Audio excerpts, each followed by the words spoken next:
Welcome YouTube. This is Sean again, back on another topic of the Cooey or Savage Model 64. I had a large problem when I bought my first Cooey.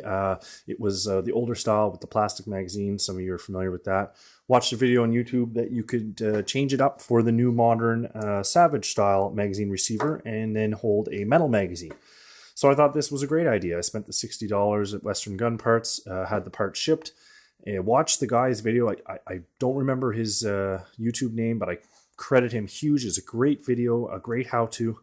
Anyways, assembled the entire thing and discovered that it was still jamming.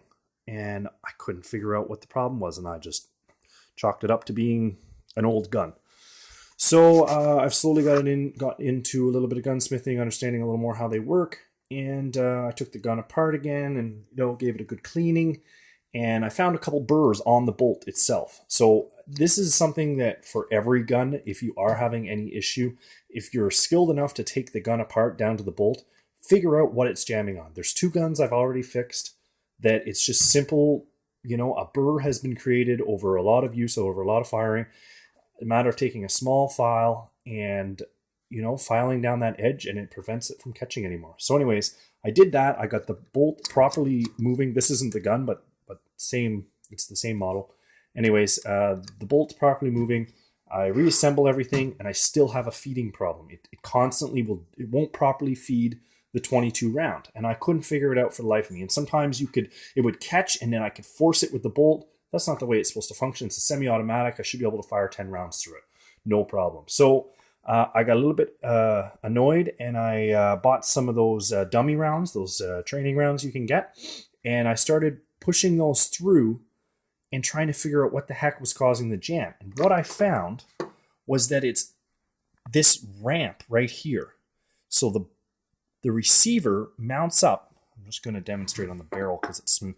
The receiver mounts up like so, okay, to the actual inside the carrier. I can't show you in the carrier, but it mounts up. So what happened is there was a little extra material on the front half of the magazine receiver, and it was preventing the round from properly coming up the ramp and into the actual chamber.